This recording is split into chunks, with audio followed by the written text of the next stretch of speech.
Hi ನಮಸ್ತೆ ಎಲ್ಲರಿಗೂ inform media ಜಗತ್ತು ಚಾನಲಿನ ಮತ್ತೊಂದು ವಿಡಿಯೋಗೆ ಸುಸ್ವಾಗತ. ಸ್ನೇಹಿತರೆ, ಎಲ್ಲರೂ ಹೇಗಿದ್ದೀರಾ? ಎಲ್ಲರೂ ಚೆನ್ನಾಗಿದ್ದೀರಾ ಅಂದ್ಕೊಂಡಿದ್ದೀನಿ. ನಾನು ಕೂಡ ತುಂಬಾ ಚೆನ್ನಾಗಿದ್ದೀನಿ. ಎಲ್ಲರೂ ಚೆನ್ನಾಗಿದ್ದೀರಾ ಅಂದ್ಕೊಂಡು ಭಾವಿಸ್ಕೊಂಡು ಇವತ್ತಿನ ಒಂದು ವಿಡಿಯೋನ ಶುರು ಮಾಡಿಬಿಡೋಣ. ಇವತ್ತಿನ ಒಂದು ವಿಡಿಯೋದಲ್ಲಿ ಸಿಂಹ ರಾಶಿಯವರಿಗೆ ಸ್ನೇಹಿತರೆ, ಜೂನ್ ತಿಂಗಳ ಭವಿಷ್ಯದಲ್ಲಿ ಏನೆಲ್ಲ ಬದಲಾವಣೆಗಳನ್ನು ಕಂಡು ಬರಬಹುದು, ಅದು ನಿಮ್ಮ ವ್ಯಾಪಾರದಲ್ಲಿ, ವ್ಯವಹಾರದಲ್ಲಿ, ಹಣಕಾಸಿನಲ್ಲಿ, ವೃತ್ತಿ ಜೀವನದಲ್ಲಿ, ಉದ್ಯೋಗದಲ್ಲಿ ಏನೆಲ್ಲ ಬದಲಾವಣೆಗಳನ್ನು ಗ್ರಹಗಳು ಸೂಚಿಸಲಿದೆ, ಯಾವುದರ ಬಗ್ಗೆ ಮುನ್ನೆಚ್ಚರಿಕೆಗಳನ್ನು ತೆಗೆದುಕೊಳ್ಬೇಕು ಅನ್ನೋದನ್ನ ಕಂಪ್ಲೀಟ್ ಆಗಿ ಸಿಂಹ ರಾಶಿಯವರಿಗೆ ತಿಳಿಸ್ಕೊಡ್ತಾ ಹೋಗ್ತೀನಿ. ಇದನ್ನೆಲ್ಲ ತಿಳ್ಕೋಬೇಕು, ಸಣ್ಣ ಪುಟ್ಟ ಪರಿಹಾರಗಳನ್ನೆಲ್ಲ ಫಾಲೋ ಅಪ್ ಮಾಡಬೇಕು ಅಂದರೆ ಸಿಂಹರಾಶಿಯವರು ಎಲ್ಲೂ ಕೂಡ ವಿಡಿಯೋನ ಸ್ಕಿಪ್ ಮಾಡಬಾರ್ದು. ಅಂದರೆ ವಿಡಿಯೋನ ಕಟ್ ಮಾಡಿ ಓಡಿಸ್ಕೊಂಡು ಹೋಗಿ ನೋಡ್ತೀನಿ ಅಂದರೆ ಫುಲ್ ಇನ್ಫಾರ್ಮೇಷನ್ ಅರ್ಥ ಆಗಲ್ಲ. ಸೊ ಹಾಗಾಗಿ ಎಲ್ಲ ವಿಡಿಯೋದಲ್ಲೂ ತಿಳಿಸ್ತಾ ಇರ್ತೀನಿ. ಮೊದಲಿಂದ ಕೊನೆ ತನಕ ವಿಡಿಯೋನ ವಾಚ್ ಮಾಡಿ. ವಿಡಿಯೋದಲ್ಲಿ ಒಳ್ಳೆ ಮಾಹಿತಿ ಸಿಕ್ಕಿದ್ದಲ್ಲಿ ತಪ್ಪದೆ ವಿಡಿಯೋಗೊಂದು ಲೈಕ್ ಕೊಟ್ಟು, ಇನ್ನೂ ನನ್ನ ಚಾನಲ್ನ ಸಬ್ಸ್ಕ್ರೈಬ್ ಮಾಡ್ಕೊಂಡಿಲ್ಲ ಅಂದರೆ ಇನ್ಫಾರ್ಮ್ ಮೀಡಿಯಾಗೆ ಸಬ್ಸ್ಕ್ರೈಬ್ ಆಗಿ ನಿಮ್ಮ ಅಭಿಪ್ರಾಯಗಳನ್ನು ಕಮೆಂಟ್ ಬಾಕ್ಸಲ್ಲಿ ತಿಳಿಸಬಹುದು. ಯಾರೆಲ್ಲ ಸಬ್ಸ್ಕ್ರೈಬ್ ಮಾಡಿಕೊಂಡು ಪ್ರತಿನಿತ್ಯ ವಿಡಿಯೋ ವಾಚ್ ಮಾಡ್ತಿದ್ರಾ ಅಂಥವರಿಗೆ ಥ್ಯಾಂಕ್ ಯು ಸೋ ಮಚ್ ಅಂತ ಹೇಳ್ತಾ ವಿಡಿಯೋದ ಕಡೆ ಗಮನ ಕೊಟ್ಬಿಡೋಣ. ಸ್ನೇಹಿತರೆ, ಈ ತಿಂಗಳಲ್ಲಿ ಸಿಂಹ ರಾಶಿಯವರಿಗೆ ಮಾಸಿಕ ಭವಿಷ್ಯ ಜೂನ್ 2026ರಲ್ಲಿ ಪ್ರಮುಖ ಮುಖ್ಯಾಂಶಗಳನ್ನು ಹೇಳೋದಾದರೆ ವಿದೇಶಿ ಅವಕಾಶಗಳು ಮತ್ತು ಶುಭ ಖರ್ಚುಗಳು ಅಂತಲೇ ಹೇಳಬಹುದು. ಜೂನ್ 3ರಂದು ನಿಮ್ಮ 12ನೇ ಮನೆಯ ಉಚ್ಚ ಗುರುವಿನ ಪ್ರವೇಶವು ವಿದೇಶಕ್ಕೆ ಪ್ರಯಾಣಿಸುವಂತಹ ನಿಮ್ಮ ಆಸೆಯನ್ನು ಪೂರೈಸುತ್ತದೆ. ಕುಟುಂಬದ ಆಚರಣೆಗಳು ಮತ್ತು ಶುಭ ಸಮಾರಂಭಗಳಿಗಾಗಿ ನೀವು ಸಂತೋಷದಿಂದ ಹಣವನ್ನು ಖರ್ಚು ಮಾಡುತ್ತೀರಿ ಅಂತಲೇ ಹೇಳಬಹುದು. ಲಾಭದ ಸ್ಥಾನದಲ್ಲಿ ಸೂರ್ಯ ಜೂನ್ 5ರ ನಂತರ ನಿಮ್ಮ ರಾಶಿಯ ಅಧಿಪತಿ ಸೂರ್ಯನು 11ನೇ ಮನೆಗೆ ಬದಲಾಗುವುದರಿಂದ ಆರ್ಥಿಕ ವಿಜಯ ನಿಶ್ಚಿತ, ನಿಮ್ಮ ಆಸೆಗಳು ಈಡೇರುತ್ತವೆ ಮತ್ತು ಸರ್ಕಾರಿ ಸಂಬಂಧಿತ ಕಾರ್ಯಗಳು ಸುಗಮವಾಗಿ ಪೂರ್ಣಗೊಳ್ಳುತ್ತವೆ. ವೃತ್ತಿ ಜೀವನದ ಉತ್ತುಂಗ ಅಂತಲೇ ಹೇಳಬಹುದು. ಜೂನ್ 21ರಂದು ಮಂಗಳನು ನಿಮ್ಮ ವೃತ್ತಿ ಸ್ಥಾನವಾದಂತಹ 10ನೇ ಮನೆಗೆ ವೃಷಭಕ್ಕೆ ಪ್ರವೇಶಿಸುವುದು ಕೆಲಸದ ಸ್ಥಳದಲ್ಲಿ ನಿಮಗೆ ಸಂಪೂರ್ಣ ಅಧಿಕಾರವನ್ನು ನೀಡುತ್ತದೆ. ಬಡ್ತಿ ಅಥವಾ ಹೊಸ ಜವಾಬ್ದಾರಿಗಳು ಸ್ನೇಹಿತರೆ ನಿಮಗಾಗಿ ಕಾಯುತ್ತಿವೆ ಅಂತಲೇ ಹೇಳ್ಬೋದು. ಒಟ್ಟಾರೆಯಾಗಿ ಸಿಂಹರಾಶಿಯವರು ಏನೆಲ್ಲ ಬದಲಾವಣೆಗಳನ್ನು ನೋಡಲಿದ್ದೀರಿ, ಯಾವುದರ ಬಗ್ಗೆ ಬಹಳಷ್ಟು ಎಚ್ಚರಿಕೆ ವಹಿಸಬೇಕು ಅನ್ನೋದನ್ನ ಕಂಪ್ಲೀಟಾಗಿ ತಿಳಿಸ್ಕೊಟ್ಟಿದ್ದೀನಿ. ಇನ್ನು ಒಟ್ಟಾರೆಯಾಗಿ ಹೇಳೋದಾದರೆ ಪರಾಭವ ನಾಮ ಸಂವತ್ಸರದ ಜೂನ್ 2026 ಸಿಂಹರಾಶಿಯವರಿಗೆ ಅತ್ಯಂತ ಕುತೂಹಲಕಾರಿ ಮತ್ತು ಕ್ರಿಯಾಶೀಲ ತಿಂಗಳಾಗಿ ಎದ್ದು ಕಾಣಲಿದೆ. ನಿಮ್ಮ ರಾಶಿಯು ಬರೋಬ್ಬರಿ 5 ಗ್ರಹಗಳಿಂದ ತೀವ್ರವಾಗಿ ಪ್ರಭಾವಿತವಾಗಲಿದೆ. ವಿಶೇಷವಾಗಿ ಜೂನ್ 3ರಂದು ಗುರು ಭಗವಾನ್ ತನ್ನ ಉಚ್ಚ ಸ್ಥಾನವನ್ನು ಪಡೆಯಲು ನಿಮ್ಮ 12ನೇ ಮನೆಗೆ ವ್ಯಯಸ್ಥಾನಕ್ಕೆ ಪ್ರವೇಶಿಸುತ್ತಾರೆ. 12ನೇ ಮನೆಯು ಖರ್ಚುಗಳನ್ನು ಪ್ರತಿನಿಧಿಸುತ್ತದೆ. ಗುರುವು ಉಚ್ಚನಾಗಿರುವುದರಿಂದ ಈ ಖರ್ಚುಗಳು ಶುಭ ಕಾರ್ಯಗಳು, ಆಸ್ತಿ ಸಂಪಾದನೆ ಅಥವಾ ವಿದೇಶ ಪ್ರಯಾಣದಂತಹ ಲಾಭದಾಯಕ ಉದ್ದೇಶಗಳಿಗಾಗಿ ವಿನಿಯೋಗವಾಗುತ್ತದೆ. ಇದಲ್ಲದೆ ಜೂನ್ 15ರಂದು ನಿಮ್ಮ ರಾಶಿಯ ಅಧಿಪತಿ ಸೂರ್ಯನು ಲಾಭದ ಸ್ಥಾನವಾದಂತಹ 11ನೇ ಮನೆಗೆ ಅಂದರೆ ಮಿಥುನಕ್ಕೆ ಸಂಚರಿಸುವುದು ಮತ್ತು ಆನಂತರ ಜೂನ್ 21ರಂದು 10ನೇ ಮನೆಯಲ್ಲಿ ಮಂಗಳನು ದ್ವಿಗ್ಬಲವನ್ನು ಪಡೆಯುವುದು ನಿಮ್ಮನ್ನು ವೃತ್ತಿಪರ ಮತ್ತು ಸಾಮಾಜಿಕವಾಗಿ ಊಹಿಸಲಾದಂತಹ ಎತ್ತರಕ್ಕೆ ಏರಿಸುತ್ತದೆ. ಸಿಂಹರಾಶಿಯವರಿಗೆ ಒಟ್ಟಾರೆಯಾಗಿ ಏನೆಲ್ಲ ಬದಲಾವಣೆಗಳನ್ನು ನೋಡಲಿದ್ದೀರಿ, ಯಾವುದರ ಬಗ್ಗೆ ಎಚ್ಚರಿಕೆ ವಹಿಸಬೇಕು ಅನ್ನೋದನ್ನ ಕಂಪ್ಲೀಟಾಗಿ ತಿಳಿಸ್ಕೊಡ್ತೀನಿ. ಇನ್ನು ಮುಂದಿನದಾಗಿ ಹೇಳೋದಾದರೆ ಜೂನ್ ತಿಂಗಳಲ್ಲಿ ಸಿಂಹರಾಶಿಯವರಿಗೆ ಪ್ರಮುಖ ಗ್ರಹಗಳ ಸಂಚಾರ ಹೇಗಿರಲಿದೆ, ಅದರ ಆಧಿಪತ್ಯ ಹೇಗಿರಲಿದೆ ಅನ್ನೋದನ್ನ ತಿಳಿಸ್ಕೊಡ್ತೀನಿ. ಸ್ನೇಹಿತರೆ, ಸಮಸ್ಯೆಗಳಿಗೆ ಪರಿಹಾರವನ್ನು ಕೂಡ ತಿಳಿಸ್ಕೊಡ್ತೀನಿ. ನನ್ನ ಚಾನಲಲ್ಲಿ ಬರುವಂತಹ ಸಣ್ಣ ಪುಟ್ಟ ಪರಿಹಾರದಿಂದ ದೊಡ್ಡ ಸಮಸ್ಯೆಗಳೇ ನಿವಾರಣೆಯಾಗಲಿದೆ. ಸೊ ಹಾಗಾಗಿ ಸಣ್ಣ ಪುಟ್ಟ ಪರಿಹಾರವನ್ನೇ ತಿಳಿಸ್ಕೊಡ್ತೀನಿ. ಸ್ನೇಹಿತರೆ, ಸಿಂಹರಾಶಿಯವರು ಯಾರಾದರೂ ವಿಡಿಯೋ ನೋಡ್ತಾ ಇದ್ದರೆ, ನೀವೇನಾದರೂ ಪ್ರಾಬ್ಲಮಲ್ಲಿ ಸಿಗಾಕೊಂಡಿದ್ರೆ ಸ್ನೇಹಿತರೆ, ಡಿಸ್ಕ್ರಿಪ್ಷನಲ್ಲಿ ಕರಂಗಲಿ ಮಾಲವನ್ನು ಸ್ನೇಹಿತರೆ ನಾನು ಲಿಂಕ್ ಹಾಕಿರ್ತೀನಿ. ಅದರಲ್ಲಿ ನೀವು ಪರ್ಚೇಸ್ ಮಾಡ್ಬೋದು. ಇದರಿಂದ ಸಾಕಷ್ಟು ಸಮಸ್ಯೆಗಳು ನಿವಾರಣೆಯಾಗಲಿದೆ. ಸೊ ಯಾರಿಗೆಲ್ಲ ಇಂಟ್ರೆಸ್ಟ್ ಇದೆ ತೊಗೋಬೇಕು ಅನ್ನೋರು ದಯವಿಟ್ಟು ತೊಗೋಬೋದು, ಬೈ ಮಾಡ್ಬೋದು ಸ್ನೇಹಿತರೆ. ಇನ್ನು ಈ ತಿಂಗಳಲ್ಲಿ ಗ್ರಹಗಳ ಸಂಚಾರ ಹೇಗಿರಲಿದೆ, ಅದರ ಪ್ರಭಾವ ಹೇಗಿರಲಿದೆ ಸಿಂಹರಾಶಿಯವರಿಗೆ ಅನ್ನೋದನ್ನ ನೋಡ್ತಾ ಹೋಗೋಣ. ಗುರು 5 ಮತ್ತು 8ನೇ ಅಧಿಪತಿಯಾಗಿರುವಂತಹ ಗುರು 12ನೇ ಮನೆಯಲ್ಲಿ ಉಚ್ಚ ಸ್ಥಿತಿಯಲ್ಲಿ ಜೂನ್ 2ರಿಂದ ಕರ್ಕಟಕದಲ್ಲಿ ಸಂಚಾರವನ್ನು ಮಾಡುತ್ತಿದೆ. ವಿದೇಶ ಪ್ರಯಾಣಗಳು, ಮನೆಯಲ್ಲಿ ಶುಭ ಸಮಾರಂಭಗಳು, ಆಧ್ಯಾತ್ಮಿಕ ಒಲವು ಮತ್ತು ನೆಮ್ಮದಿಯ ನಿದ್ರೆ ಅಂತಲೇ ಹೇಳಬಹುದು. ಇನ್ನು ಸೂರ್ಯ 1ನೇ ಅಧಿಪತಿಯಾಗಿರುವಂತಹ ಲಗ್ನಾಧಿಪತಿಯಾಗಿರುವಂತಹ ಸೂರ್ಯ 10ನೇ ಮನೆಯಿಂದ 11ನೇ ಮನೆಗೆ ಸ್ಥಳಾಂತರಗೊಂಡು ಸಂಚಾರವನ್ನು ಮಾಡುತ್ತಿದೆ. ಜೂನ್ 15ರವರೆಗೆ 10ನೇ ಮನೆಯಲ್ಲಿ ದಿಗ್ಬಲವನ್ನು ಕಾಯ್ದುಕೊಳ್ಳುತ್ತಾನೆ. ಆನಂತರ 11ನೇ ಮನೆಗೆ ಸ್ಥಳಾಂತರಗೊಂಡು ಇಷ್ಟಾರ್ಥಗಳ ಈಡೇರಿಕೆಗೆ ಬೃಹತ್ ಆರ್ಥಿಕ ಲಾಭಗಳು ಮತ್ತು ಸರ್ಕಾರದ ಬೆಂಬಲವನ್ನು ತರುತ್ತದೆ. ಇನ್ನು ಮಂಗಳ 4 ಮತ್ತು 9ನೇ ಮನೆಯ ಅಧಿಪತಿಯಾಗಿರುವ ಮಂಗಳ ಯೋಗಕಾರಕ 9ನೇ ಮನೆ ಮತ್ತು 10ನೇ ಮನೆಯಲ್ಲಿ ಸಂಚಾರವನ್ನು ಮಾಡುತ್ತಿದೆ. ಜೂನ್ 21ರವರೆಗೆ 9ನೇ ಮನೆಯಲ್ಲಿದ್ದು ಅದೃಷ್ಟವನ್ನು ತರುತ್ತಾನೆ. ಅನಂತರ 10ನೇ ಮನೆಗೆ ಋಷಭಕ್ಕೆ ತೆರಳಿ ವೃತ್ತಿಪರ ಕೀರ್ತಿ ಮತ್ತು ಪ್ರಬಲ ರಾಜಯೋಗವನ್ನು ಪ್ರಚೋದಿಸುತ್ತದೆ. ಇನ್ನು ಶುಕ್ರ 3 ಮತ್ತು 10ನೇ ಅಧಿಪತಿಯಾಗಿರುವಂತಹ ಶುಕ್ರ 11ನೇ ಮನೆ ಮತ್ತು 12ನೇ ಮನೆಗೆ ಸ್ಥಳಾಂತರಗೊಂಡು ಸಂಚಾರವನ್ನು ಮಾಡುತ್ತದೆ. ಜೂನ್ 8ರವರೆಗೆ 11ನೇ ಮನೆಯಲ್ಲಿದ್ದು ಲಾಭಗಳನ್ನು ನೀಡುತ್ತಾನೆ.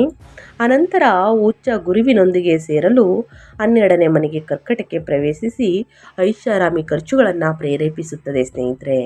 ಇನ್ನು ಬುಧ 2 ಮತ್ತು 11ನೇ ಅಧಿಪತಿಯಾಗಿರುವಂತಹ ಬುಧ 11ನೇ ಮನೆಯಿಂದ 12ನೇ ಮನೆಗೆ ಸ್ಥಳಾಂತರಗೊಂಡು ಸಂಚಾರವನ್ನು ಮಾಡುತ್ತದೆ.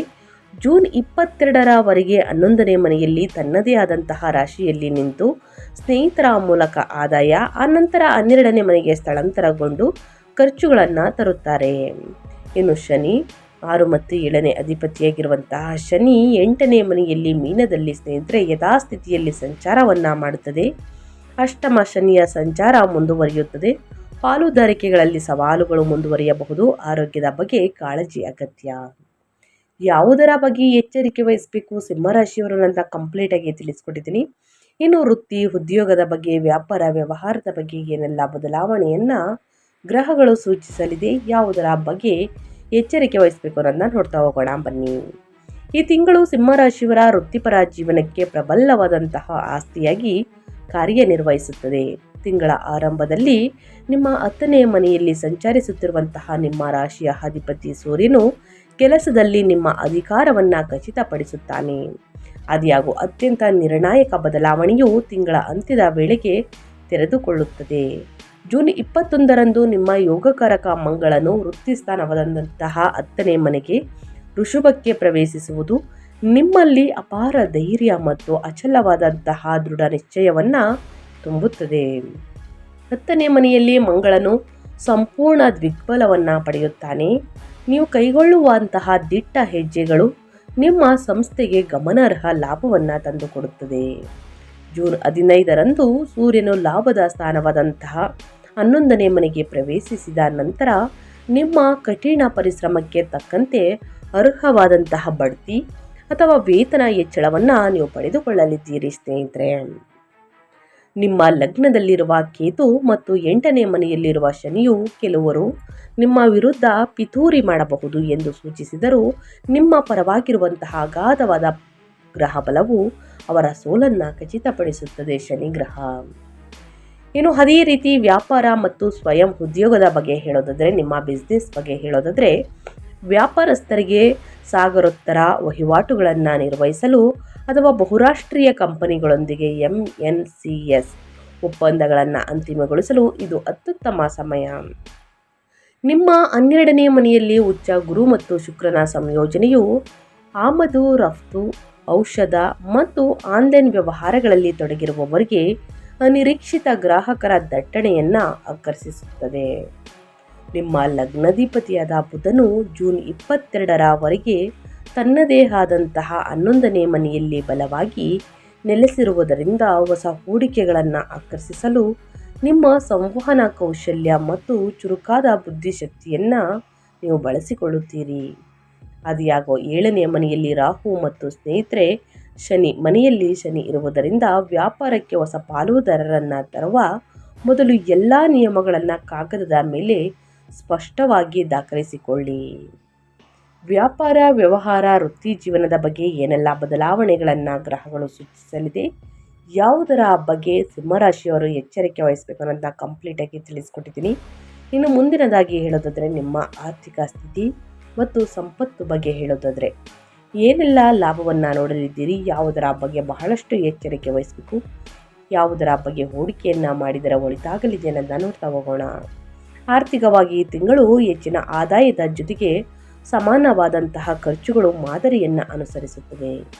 ಜೂನ್ 15ರ ನಂತರ 11ನೇ ಮನೆಯಲ್ಲಿ ಸೂರ್ಯನ ಸಂಚಾರವು ನಿಮ್ಮ ಆದಾಯದ ಮೂಲಗಳನ್ನು ಸ್ನೇಹಿತರೆ ಅಗಾಧವಾಗಿ ವರ್ಧಿಸುತ್ತದೆ. ಸಮಾಜದಲ್ಲಿ ಹೆಚ್ಚು ಪ್ರಭಾವಶಾಲಿ ವ್ಯಕ್ತಿಗಳ ಮೂಲಕ ನೀವು ಆರ್ಥಿಕ ಲಾಭಗಳನ್ನು ಗಳಿಸುತ್ತೀರಿ. ಅದೇ ಸಮಯದಲ್ಲಿ ವ್ಯಯಸ್ಥಾನವಾದಂತಹ 12ನೇ ಮನೆಯಲ್ಲಿ ಉಚ್ಚ ಗುರು ಮತ್ತು ಶುಕ್ರನ ಉಪಸ್ಥಿತಿಯು ನಿಮ್ಮ ಖರ್ಚುಗಳು ಸಹ ಅಷ್ಟೇ ಐಷಾರಾಮಿಯಾಗಿರುತ್ತವೆ ಎಂದು ಸೂಚಿಸುತ್ತಿದೆ ಗ್ರಹಗಳು ಅಂತಲೇ ಹೇಳಬಹುದು. ಹೊಸ ಮನೆ ಖರೀದಿಸಲು ಅಥವಾ ಮನೆಯ ಐಷಾರಾಮಿ ವಸ್ತುಗಳಿಗಾಗಿ ನೀವು ಗಣನೀಯವಾಗಿ ಮೊತ್ತವನ್ನು ವಿನಿಯೋಗಿಸುತ್ತೀರಿ.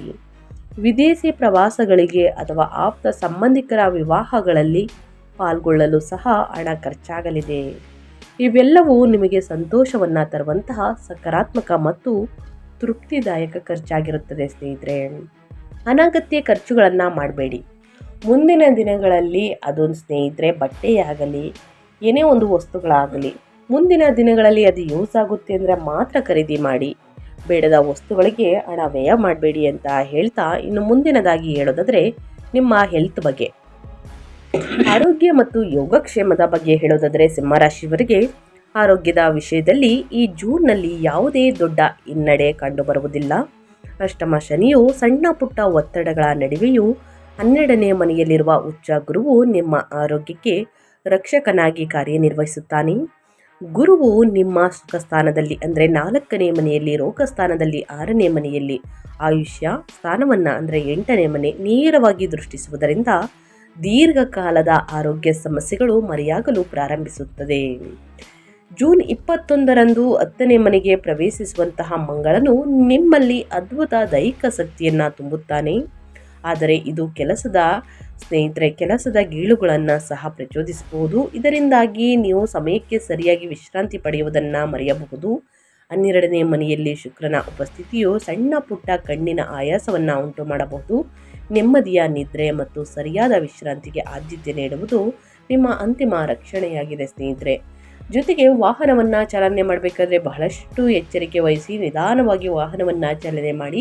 ಸಣ್ಣ ಪುಟ್ಟ ಗಾಯಗಳನ್ನು ಗ್ರಹಗಳು ಸೂಚಿಸುತ್ತಿದೆ ಸ್ನೇಹಿತರೆ. ಇದರ ಜೊತೆಗೆ ಯೋಗ, ಧ್ಯಾನ, ಮೆಡಿಟೇಷನನ್ನು ಮಾಡುವುದರಿಂದ, ವಿಶ್ರಾಂತಿಯನ್ನು ತೆಗೆದುಕೊಳ್ಳುವುದರಿಂದ ನಿಮ್ಮ ಆರೋಗ್ಯ ಮುಂದಿನ ದಿನಗಳಲ್ಲಿ ಉತ್ತಮವಾಗಿರಲಿದೆ ಅಂತಲೇ ಹೇಳ್ಬೋದು ಸಿಂಹರಾಶಿಯವರಿಗೆ. ಇನ್ನು ಕುಟುಂಬ ಮತ್ತು ವೈಯಕ್ತಿಕ ಸಂಬಂಧಗಳ ಬಗ್ಗೆ ಹೇಳೋದಾದರೆ ನಿಮ್ಮ ವೈಯಕ್ತಿಕ ಜೀವನವು ಅಸಾಧಾರಣವಾಗಿ ಪ್ರಣಯಭರಿತವಾಗಿ ಬದಲಾಗಲಿದೆ. ಜೂನ್ 8ರಂದು ಶುಕ್ರನು ನಿಮ್ಮ 12ನೇ ಮನೆಗೆ ಪ್ರವೇಶಿಸಿ ಉಚ್ಚ ಗುರುವಿನೊಂದಿಗೆ ಸೇರುವುದರಿಂದ ವಿವಾಹಿತ ದಂಪತಿಗಳ ನಡುವಿನ ಪ್ರೀತಿ ಮತ್ತು ಬಾಂಧವ್ಯವು ಉತ್ತುಂಗಕ್ಕೇರುತ್ತದೆ. ನಿಮ್ಮ ಸಂಗಾತಿಯೊಂದಿಗೆ ದೂರದ ಪ್ರಯಾಣಗಳು ಅಥವಾ ಶಾಂತಿಯುತ ವಿಹಾರ ಯಾತ್ರೆಯನ್ನು ನೀವು ಯೋಜಿಸಬಹುದು. ಸಂಬಂಧದಲ್ಲಿರುವಂತಹ ಯಾವುದೇ ಸಣ್ಣ ಪುಟ್ಟ ಘರ್ಷಣೆಗಳು ಈ ಪ್ರಯಾಣದ ಸಮಯದಲ್ಲಿ ಸುಲಭವಾಗಿ ಕರಗಿ ಹೋಗುತ್ತದೆ. ವಿವಾಹ ಸಂಬಂಧಗಳನ್ನು ಹುಡುಕುತ್ತಿರುವವರಿಗೆ ಈ ತಿಂಗಳು ಸಾಗರೋತ್ತರ ಅಥವಾ ದೂರದ ಪ್ರದೇಶಗಳಿಂದ ಪ್ರಸ್ತಾಪಗಳನ್ನು ಸ್ವೀಕರಿಸುವಂತಹ ಹೆಚ್ಚಿನ ಅವಕಾಶವಿದೆ ಅಂತಲೇ ಹೇಳ್ಬೋದು ಸಿಂಹರಾಶಿಯ ವ್ಯಕ್ತಿಗಳಿಗೆ. ಒಟ್ಟಾರೆ ಕೌಟುಂಬಿಕ ವಾತಾವರಣವು ಆನಂದಕರ, ರೋಮಾಂಚಕ ಮತ್ತು ಸಂಭ್ರಮದಿಂದ ಕೂಡಿರುತ್ತದೆ ಸ್ನೇಹಿತರೆ. ವೈವಾಹಿಕ ಜೀವನದಲ್ಲಿ ಮತ್ತು ಸಂಬಂಧಗಳಲ್ಲಿ ಏನೆಲ್ಲ ಬದಲಾವಣೆಗಳನ್ನು ನೋಡಲಿದ್ದೀರಿ, ಯಾವುದರ ಬಗ್ಗೆ ಎಚ್ಚರಿಕೆ ವಹಿಸಬೇಕು ಅನ್ನೋದನ್ನ ತಿಳಿಸ್ಕೊಟ್ಟಿದ್ದೀನಿ. ಇನ್ನು ವಿದ್ಯಾರ್ಥಿಗಳ ಬಗ್ಗೆ ಹೇಳೋದಾದರೆ ಸಿಂಹರಾಶಿಯ ವಿದ್ಯಾರ್ಥಿಗಳ ಬಗ್ಗೆ ಹೇಳೋದಾದರೆ ಅವರ ಶಿಕ್ಷಣದಲ್ಲಿ, ವಿದ್ಯಾಭ್ಯಾಸದಲ್ಲಿ ಏನೆಲ್ಲ ಬದಲಾವಣೆಗಳನ್ನು ಗ್ರಹಗಳು ಸೂಚಿಸುತ್ತಿದೆ, ಯಾವುದರ ಬಗ್ಗೆ ಬಹಳಷ್ಟು ಎಚ್ಚರಿಕೆ ವಹಿಸಬೇಕು ಅನ್ನೋದನ್ನ ನೋಡ್ತಾ ಹೋಗೋಣ. ನಿಮ್ಮ ವಿದ್ಯಾಧಿಪತಿಯಾದ ಗುರುವು 12ನೇ ಮನೆಯಲ್ಲಿ ಉಚ್ಚ ಸ್ಥಿತಿಯಲ್ಲಿ ಸಂಚರಿಸುತ್ತಿರುವುದು ವಿದೇಶದಲ್ಲಿ ಉನ್ನತ ಶಿಕ್ಷಣವನ್ನು ಪಡೆಯಲು ಬಯಸುವಂತಹ ವಿದ್ಯಾರ್ಥಿಗಳಿಗೆ ದೊಡ್ಡ ವರದಾನವಾಗಿದೆ. ವೀಸಾ ಅನುಮೋದನೆಗಳು ಮತ್ತು ವಿಶ್ವವಿದ್ಯಾನಿಲಯದ ಪ್ರವೇಶ ಪ್ರಕ್ರಿಯೆಗಳು ಸುಗಮವಾಗಿ ಪೂರ್ಣಗೊಳ್ಳುತ್ತವೆ. 11ನೇ ಮನೆಯಲ್ಲಿ ಸೂರ್ಯ ಬುಧರ ಸಂಯೋಜನೆಯು ಸ್ಪರ್ಧಾತ್ಮಕ ಪರೀಕ್ಷೆಗಳಲ್ಲಿ ಅತ್ಯುತ್ತಮ ಅಂಕಗಳನ್ನು ಖಚಿತಪಡಿಸುತ್ತದೆ. ಜೊತೆಗೆ ಶೈಕ್ಷಣಿಕ ವಿದ್ಯಾರ್ಥಿ ವೇತನಕ್ಕೆ ಅಂದರೆ ಸ್ಕಾಲರ್ಶಿಪ್ಗೆ ಸ್ನೇಹಿತರೆ ಬಾಗಿಲು ತೆರೆಯುವಂತಹ ಸಾಧ್ಯತೆ ಇದೆ ಅಂತಲೇ ಹೇಳಬಹುದು. ಕಷ್ಟಪಟ್ಟಿದ್ದರೆ ಮಾತ್ರ ಉನ್ನತ ಫಲಿತಾಂಶವನ್ನು ನೋಡಲಿದ್ದೀರಿ. ಪ್ರತಿದಿನ ವಿದ್ಯೆ ಕಡೆ ಅಂದರೆ ಅಧ್ಯಯನದ ಕಡೆ ಗಮನ ಕೊಡಿ. ಆಸಕ್ತಿಯಿಂದ ಏಕಾಗ್ರತೆಯಿಂದ ಅಧ್ಯಯನವನ್ನು ಮಾಡಿ. ಮುಂದಿನ ದಿನಗಳಲ್ಲಿ ರ್ಯಾಂಕ್ ಅಂಕಗಳನ್ನು ಗಳಿಸಲಿದ್ದೀರಿ. ರ್ಯಾಂಕ್ ಫಲಿತಾಂಶಗಳನ್ನು ನೋಡಲಿದ್ದೀರಿ ಅಂತಲೇ ಹೇಳಬಹುದು. ಸ್ನೇಹಿತರೆ, ಈ ತಿಂಗಳಲ್ಲಿ ಅನುಸರಿಸಬೇಕಾದ ಜ್ಯೋತಿಷ್ಯದ ಪರಿಹಾರಗಳನ್ನು ಸಿಂಹರಾಶಿಯವರಿಗೆ ತಿಳಿಸ್ಕೊಡ್ತೀನಿ. ಈ ಪರಿಹಾರವನ್ನು ಅನುಸರಿಸುವುದರಿಂದ ಕಷ್ಟ ಸಮಸ್ಯೆಗಳೆಲ್ಲವೂ ನಿವಾರಣೆಯಾಗಲಿದೆ. ಸಿಂಹ ರಾಶಿಯವರಿಗೆ ಅಷ್ಟಮ ಶನಿಯ ಒತ್ತಡವನ್ನು ತಗ್ಗಿಸಲು ಮತ್ತು 11ನೇ ಮನೆಯ ಸೂರ್ಯ ಹಾಗೂ ದ್ವಿಗ್ಬಲವನ್ನು ಹೊಂದಿರುವಂತಹ ಮಂಗಳನ ಶಕ್ತಿಯನ್ನು ಸಂಪೂರ್ಣವಾಗಿ ಬಳಸಿಕೊಳ್ಳಲು ನಾನು ಹೇಳುವಂತಹ ಪರಿಹಾರಗಳನ್ನು ಅನುಸರಿಸಿ. ಮೊದಲನೇದಾಗಿ ಸೂರ್ಯನ ಆರಾಧನೆ. ಜೂನ್ 15ರ ನಂತರ 11ನೇ ಮನೆಯ ಸೂರ್ಯನು ನೀಡುವಂತಹ ಆರ್ಥಿಕ ಅದೃಷ್ಟವನ್ನು ದ್ವಿಗುಣಗೊಳಿಸಲು ಪ್ರತಿದಿನ ಮುಂಜಾನೆ ತಾಮ್ರದ ಪಾತ್ರೆಯಿಂದ ಸೂರ್ಯದೇವರಿಗೆ ಅಗ್ರ್ಯವನ್ನು ಅಂದರೆ ನೀರನ್ನು ಅರ್ಪಿಸಿ ಆದಿತ್ಯ ಹೃದಯ ಸ್ತೋತ್ರವನ್ನು ಪಠಿಸಿ ಸಮಸ್ಯೆಗಳು ನಿವಾರಣೆಯಾಗಲಿದೆ. ಇನ್ನು ಶನಿ ಪರಿಹಾರ. 8ನೇ ಮನೆಯಲ್ಲಿರುವಂತಹ ಶನಿಯಿಂದ ಉಂಟಾಗುವ ಮಾನಸಿಕ ಆತಂಕಗಳನ್ನು ದೂರ ಮಾಡಲು ಪ್ರತಿ ಶನಿವಾರ ಆಂಜನೇಯನಿಗೆ ವೀಳ್ಯದೆಲೆ ಅಂದರೆ ಆಕು ಪೂಜೆಯನ್ನು ಸಲ್ಲಿಸಿ ಅಥವಾ ಸುಂದರ ಕಾಂಡವನ್ನು ಪಠಿಸಿ. ಇನ್ನು ದಾನ. 12ನೇ ಮನೆಯ ಗ್ರಹಗಳಿಂದ ಉಂಟಾಗುವ ವಿಪರೀತ ಆರ್ಥಿಕ ಸೋರಿಕೆಯನ್ನು ತಡೆಯಲು ಗುರುವಾರದಂದು ಅರ್ಚಕರಿಗೆ ಅಥವಾ ನಿರ್ಗತಿಕ ವಿದ್ಯಾರ್ಥಿಗಳಿಗೆ ಹಳದಿ ವಸ್ತ್ರ ಅಂದರೆ ಹಳದಿ ಬಟ್ಟೆಯನ್ನು ಅಥವಾ ಬೇಳೆಕಾಳುಗಳನ್ನು ದಾನ ಮಾಡಿ ಸ್ನೇಹಿತರೆ. ಆದಷ್ಟು ಈ ಪರಿಹಾರದಿಂದಲೇ ನಿಮ್ಮ ದೊಡ್ಡ ಸಮಸ್ಯೆಗಳೇ ನಿವಾರಣೆಯಾಗಬಹುದು. ಸೊ ಹಾಗಾಗಿ ಸಿಂಹರಾಶಿಯವರಿಗೆ ತಪ್ಪದೆ ಸ್ನೇಹಿತರೆ ಈ ಸಣ್ಣ ಪುಟ್ಟ ಪರಿಹಾರಗಳನ್ನು ಅನುಸರಿಸಿ ಅಂತ ತಿಳಿಸ್ಕೊಟ್ಟಿದ್ದೀನಿ. ಅನುಸರಿಸಿ ಕಷ್ಟಗಳು ಸಮಸ್ಯೆಗಳು ನಿವಾರಣೆಯಾಗಲಿದೆ. ಇನ್ನು ಮೊದಲೇ ಹೇಳಿರುವ ಹಾಗೆ ಸ್ನೇಹಿತರೆ ನನ್ನ ಚಾನಲ್ನ ಅಂತಂದರೆ ಈ ವಿಡಿಯೋ ಡಿಸ್ಕ್ರಿಪ್ಷನಲ್ಲಿ ನಾನು ಕರುಂಗಲಿ ಮಾಲವನ್ನು ಸ್ನೇಹಿತರೆ ಲಿಂಕನ್ನು ಹಾಕಿರ್ತೀನಿ, ಅದನ್ನು ಖರೀದಿ ಮಾಡಬಹುದು. ಇದರಿಂದನೂ ಕೂಡ ಸಮಸ್ಯೆಗಳು ನಿವಾರಣೆಯಾಗಲಿದೆ. ತಪ್ಪದೆ ಈ ಪರಿಹಾರವನ್ನು ಅನುಸರಿಸಿ ಅಂತ ಹೇಳ್ತಾ ನಾನು ವಿಡಿಯೋವನ್ನು ಎಂಡ್ ಮಾಡ್ತಾ ಇದ್ದೀನಿ. ಇವತ್ತಿನ ಒಂದು ವಿಡಿಯೋದಲ್ಲಿ ಸಂಪೂರ್ಣ ಮಾಹಿತಿ ಸಿಕ್ಕಿದ್ದಲ್ಲಿ ಸಿಂಹರಾಶಿಯವರಿಗೆ ಈ ವಿಡಿಯೋ ಯೂಸ್ಫುಲ್ ಅನಿಸಿದ್ದಲ್ಲಿ ದಯವಿಟ್ಟು ವಿಡಿಯೋಗೆ ಲೈಕ್ ಮಾಡೋದನ್ನ ಮರ್ತಿದ್ರೆ ಲೈಕ್ ಮಾಡಿ. ಇನ್ನೂ ನನ್ನ ಚಾನಲ್ನ ಸಬ್ಸ್ಕ್ರೈಬ್ ಆಗಿ ನಿಮ್ಮ ಅಭಿಪ್ರಾಯಗಳನ್ನು ಕಮೆಂಟ್ ಬಾಕ್ಸಲ್ಲಿ ತಿಳಿಸಿ ಅಂತ ಹೇಳ್ತಾ ನಿಮಗೂ ಮತ್ತು ನಿಮ್ಮ ಕುಟುಂಬಕ್ಕೆ ತುಂಬಾ ಒಳ್ಳೆಯದಾಗಲಿ. ಮತ್ತೊಂದು ವಿಡಿಯೋ ಜೊತೆ ಮತ್ತೊಂದು ಹೊಸ ಭವಿಷ್ಯದಲ್ಲಿ ಸಿಗ್ತೀನಿ. Thank you for watching.